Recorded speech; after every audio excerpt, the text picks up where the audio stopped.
So, hi guys. Ngayong araw na to ay kaarawan ng bunso kong anak na lalaki. Yun. So, ngayong oras na to, nagpe-prepared sila kasi ang hinanda niyang handa ay panghapunan. Kami-kami lang, pamilya. Mairaos lang guys. So, yun. So, mamaya uli guys. Nandiyan na pala yung birthday boy. Yan, nag-iihaw siya. Ang gagawin niyan, dinakdaka. Alam na dis. Happy birthday, Bonsoy. May bisita na siya. Yan, 2 bagets. Hello. This is my friend. Oh. Voice over tayo guys. May music na naman. Alam nyo na. Habang nag-iihaw yung bunso ko, o yan o, kumakanta. Ang galing ah. Tawa kasi sinabi mo.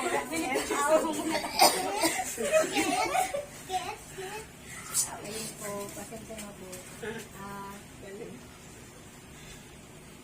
Bigyan niyo po ng kalakasan ang kapatid ko sa kanyang pang-araw-araw na pamumuhay, ganyan din ang kanyang pamilya. Naway, lagi niya po siya. Guys, kainan na.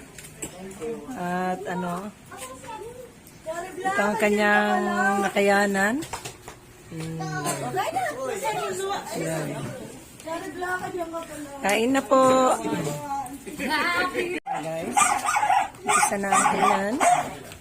Ito lang naman kami guys.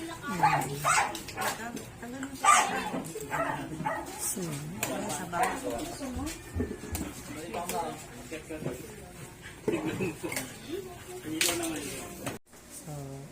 nasa labas sila nagkakainan. Ako nasa loob. Dito pa rin yung lamesa ng anak ko dahil gumagawa pa rin siya hanggang ngayon ng mga DIY niya. Ayaw niyang ipaligpit ang mga ito. Kasi naghahanda na siya para sa Mother's Day. So, yun.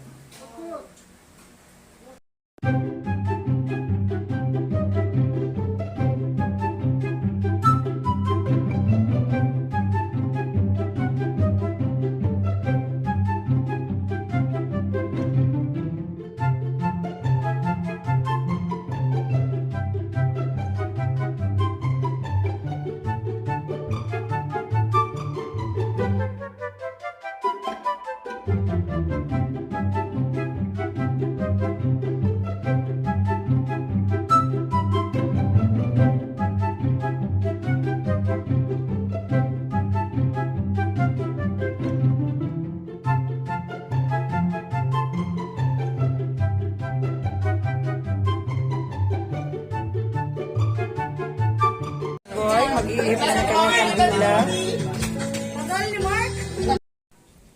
So yun nga guys, yun. Naging masaya naman ang birthday celebration kagabi ng bunso kong anak.